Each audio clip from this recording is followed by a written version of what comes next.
Reverend Glenda MacLeod, or Glenda MacLeod to most of you. And as you know, every Christmas, some of you may not know, Reverend Anna Beveridge, when we did a service together, would always end the service with the Grinch who stole Christmas. Well, our dear friend always said that when she passed on, she would pass the torch to me. Now, she passed in this year, November the 12th, and I would feel that I was doing a disservice not to repeat at this time of year her most famous poem to all of you for cheer. So sit back and lend me your ear. The Grinch Who Stole Christmas. Every who down in Whoville liked Christmas a lot, but the Grinch who lived just north of Whoville did not. The Grinch hated Christmas, the whole Christmas season. Now please don't ask why. No one knows quite the reason. It could be perhaps that his shoes were too tight. It could be perhaps his head wasn't screwed on just right. But I think that the most likely reason of all may have been that his heart was just 2 sizes too small. But whatever the reason, his heart or his shoes, he stood there on Christmas Eve hating the Whos, staring down from his cave with a sour, grinchy frown at the warm lighted windows below in their town. Then he growled with his Grinch fingers nervously drumming, I must find some way to keep Christmas from coming. And they'll sing, and they'll sing, and they'll sing, sing, sing. And the more the Grinch thought of this Who Christmas sing, the more the Grinch thought, I must stop this whole thing. Then he got an idea, an awful idea. The Grinch got a wonderful, awful idea.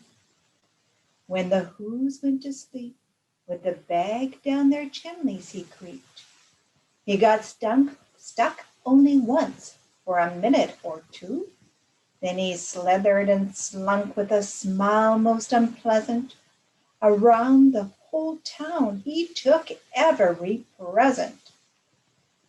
They're just waking up. I know just what they'll do. Their mouths will hang open a minute or two. Then the Whos down in Whoville will all cry, hoo-hoo. That's a noise, Grinch the Grinch, that I simply must hear. He paused, and the Grinch put a hand to his ear.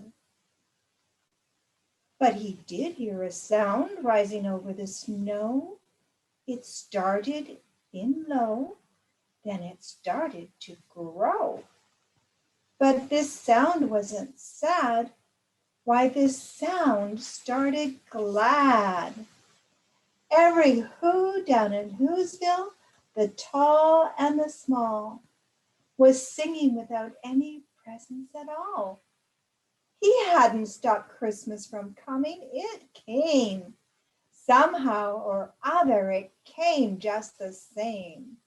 And the Grinch, with his Grinch feet ice cold in the snow, stood puzzling and puzzling. How could it be so? It came without ribbons. It came without tags. It came without paper, boxes, or bags. He puzzled and puzzled till his puzzler was sore. Then the Grinch thought of something he hadn't thought of before. Maybe Christmas, he thought, doesn't come from a store. Maybe Christmas, perhaps, means a little bit more. And what happened then?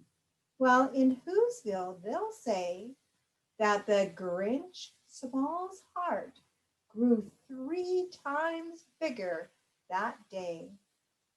And then the true meaning of Christmas came through. And the Grinch found the strength of 10 Grinches plus 2.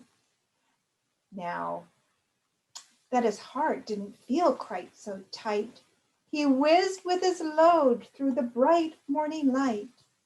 With a smile in his soul, he descended Mount Crumpet.